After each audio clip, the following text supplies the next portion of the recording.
pemirsa, sebelum saya menyampaikan firman Tuhan untuk saudara-saudara sekalian, saya menyanyikan sebuah pujian yang pas untuk kondisi kita sekarang ini.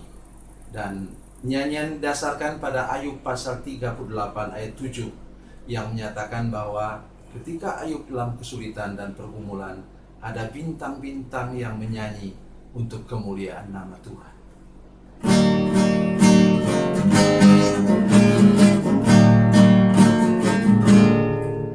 Tiada tampak terang di tengah hujan badai, sang pengembara merintih tak berdaya.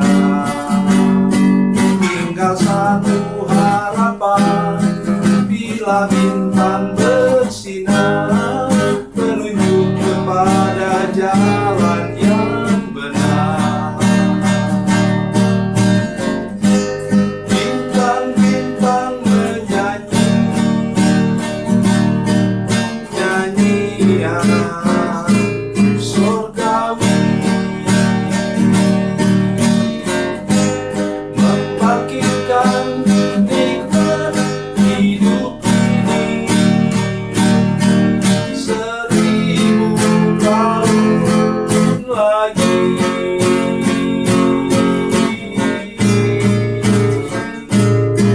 Bagi insan yang sengsara di hidupnya hari ini,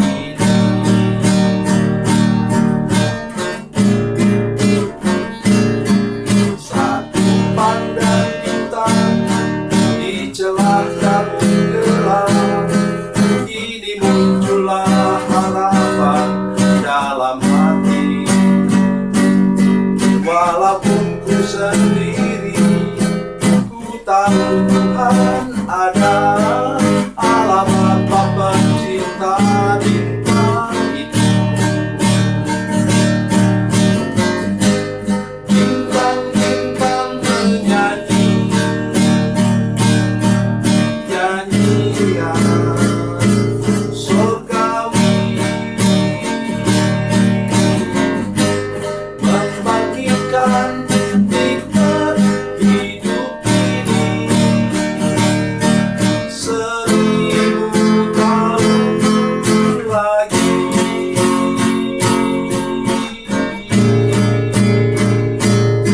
Bagi insan yang sengsara hidupnya hari ini.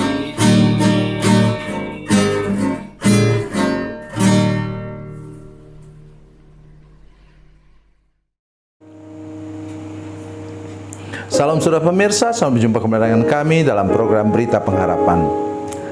Saudara pemirsa, kita belajar sesuatu dan jangan pernah main-main dengan iblis. Dia memang punya kuasa. Cuma kekuatannya itu cuma 30% dibandingkan dengan kekuatan atau kuasa Tuhan. Jadi kalau saudara melihat orang sembuh, diobati oleh dukun, saudara jangan mempermainkannya. Nah, oleh karena iblis memang bisa menyembuhkan, tetapi dia menyembuhkan 1 kali, 2 kali mulai kurang kuasanya, kemudian yang ketiga kali dia sudah lemah. Mari kita berdoa sebelum kita lebih jauh mendengarkan firman Tuhan ini.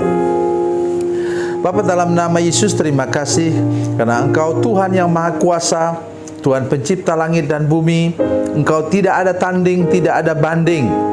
Terima kasih Tuhan, kami percaya kepada Tuhan Yesus yang seperti itu, dan beri juga kami kekuatan untuk melawan kuasa iblis, dan kami pasti menang. Terima kasih Tuhan, dalam nama Yesus kami berdoa, amin. Saudara pemirsa, mari kita merenungkan firman Tuhan dari Perjanjian Lama, kitab Keluaran pasal 7, Keluaran 7 ayat 20. Keluaran pasal 7 ayat 20, demikian bunyi firman Tuhan. Demikianlah Musa dan Harun berbuat seperti yang difirmankan Tuhan. Diangkatnya tongkat itu dan dipukulkannya ke dalam air yang di sungai Nil di depan mata Firaun dan pegawai-pegawainya. Maka seluruh air di sungai Nil berubah menjadi darah. Amin. Saudara sekalian, mujizat, ini bukan tulah ya, tulahnya 10, tapi tambah dengan mujizat yang awal yang dilakukan oleh Musa, maka ia menjadi 11. Dari 11 itu saudara sekalian, tongkat Musa itu ditiru oleh dukun Firaun, dan tongkat mereka pun menjadi ular. Tetapi kabar baiknya apa? Tongkat atau ular yang dibuat oleh para dukun Firaun itu kemudian apa? Ditelan oleh tongkat Musa. Kedua, ini tadi, ketika Tuhan mau membuat mujizat dengan menjadikan air menjadi darah di semua tempat, Sungai Nil di mana-mana semua itu air menjadi darah. Dan itu pun bisa ditiru oleh dukun-dukun Firaun. Sudah perhatikan baik-baik? Ya, bisa ditiru oleh ahli mantra atau apapun namanya itu yang dimiliki Firaun. Kemudian apa? Berikutnya katak. Tulah yang ketiga, tulah yang kedua itu katak. Ya, juga bisa ditiru oleh Firaun, dukun-dukun Firaun. Tetapi kemudian apa saudara sekalian? Ketika datang nyamuk, mereka tidak bisa tiru lagi. Maksud saya ialah jangan menggurau dukun-dukun atau kuasa gelapan. Jangan. Dia ada kuasa. Nanti kemudian setelah ini sudah boleh perhatikan dalam kehidupan apa? Ishak. Ketika Ishak menanam pada musim kemarau, musim paceklik saudara sekalian, ia menghasilkan 100 kali lipat. Kata firman Tuhan, maka Ishak makin lama makin kaya, kian kaya. Dan orang-orang di sekitarnya cemburu kepada dia. Apa mereka buat? Mereka tutup sumurnya. Ingat, di Timur Tengah sumur itu merupakan sumber kehidupan. Mengapa? Disitulah ternak minum. Disitulah kemudian orang mengambil air untuk mengairi atau menyiram tanaman mereka supaya bisa tetap hidup. Saudara pemirsa, satu sumur ditutup oleh musuh. Kedua, dua sumur mereka bertengkar di sana dan tutup oleh musuh. Ketiga, kemudian tetap ditutup oleh musuh. Tetapi ketika mereka sampai di Rehobot sekalian, masih dekat-dekat situ juga, agak ke selatan sedikit, dan musuh tidak lagi mampu berbuat apa-apa. Bahkan mereka kemudian berdamai dengan Ishak.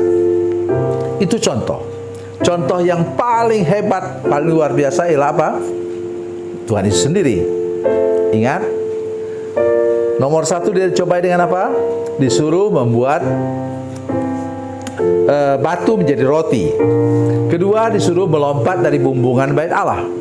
Ketiga, disuruh naik ke atas bukit yang tinggi dan diperlihatkan semua kerajaan dunia. Sesudah itu, iblis mampu lagi? Dia mengundurkan diri. Saudara sekalian, itu kenyataan. Dan firman Tuhan di sini bicara dengan jelas kepada kita semua bahwa iblis bisa meniru mujizat Tuhan. Pesannya hari ini ialah berhati-hati dengan segala tiruan-tiruan, kepalsuan-kepalsuan. Mari kita ingat firman Tuhan yang harus benar-benar kita ingat, yaitu firman Tuhan dari 1 Yohanes 4 ayat 4. 1 Yohanes 4 ayat 4. Ya. 1 Yohanes 4 ayat 4 bunyinya begini, saudara sekalian. Ya, 1 Yohanes 4 ayat 4. Kamu berasal dari Allah, anak-anakku, dan kamu telah mengalahkan nabi-nabi palsu itu. Semua yang palsu sudah dikalahkan. Sebab apa? Roh Kudus, roh yang dalam kamu, Roh Kudus yang dalam kamu lebih besar daripada semua roh yang ada dalam dunia ini. Jadi saudara-saudara boleh yakin, kalau sudah bertobat, lahir baru, lepaskan dari kutuk, saudara sudah terima Roh Kudus dalam hati saudara sekalian. Jadi saudara sudah punya kemenangan, kemampuan untuk menang. Oleh karena itu jangan mau mengalah dengan kuasa iblis. Sudah masih ingat cerita Daniel dan teman-temannya, di mana mereka dibuang ke dalam dapur perapian, Daniel dibuang ke dalam gua singa, mereka terus menang. Oleh karena apa? Mereka tahu iblis bisa menyerang, tetapi Roh Kudus yang dalam mereka lebih besar daripada semua roh, kuasa kegelapan, kuasa iblis yang dapat menyerang mereka. Perhatikan juga misalnya, kuasa iblis bisa menyerang umat Tuhan yang sedang tenang-tenang dalam perjalanan menuju ke tanah Kanaan, tanah perjanjian. Kemudian mereka mau dikutuk oleh Bileam, ya, tetapi tidak mempan. Alkitab katakan di sana, inilah ayat yang sangat terkenal. Bilangan 23:23 mengatakan bahwa tidak ada mantra yang mempan terhadap Yakub, tidak ada tenungan mempan terhadap Israel, tidak ada apapun yang dapat dibuat orang, termasuk santet dan pelet. Kalau sudah dilindungi dengan darah Yesus, kalau sudah punya Roh Kudus, engkau pasti akan menjadi pemenang. Tuhan Yesus memberkati, Tuhan Yesus baik. Mari kita berdoa. Bapa, dalam nama Yesus kami mengucap syukur kepadamu Tuhan, bahwa oleh anugerah-Mu kami dapat hidup, kami dapat melayani, kami dapat meneruskan perjalanan hidup kami bersama dengan Tuhan, dengan tidak takut kepada segala macam pencobaan dari kuasa iblis. Karena kuasa iblis sudah dikalahkan pada waktu Yesus mati, Engkau mati di kayu salib. Terima kasih Tuhan, terpujilah nama-Mu. Kami mau keluar sebagai pemenang, berjalan sebagai pemenang, sampai kepada tujuan sebagai pemenang. Dalam nama Yesus, haleluya, amin.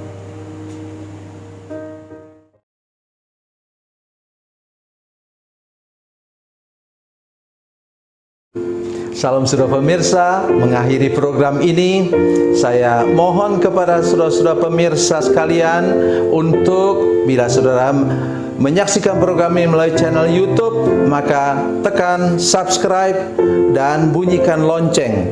Dan bila saudara menyaksikan program ini melalui channel Facebook, tolong saudara-saudara sekalian tekan like dan juga komen.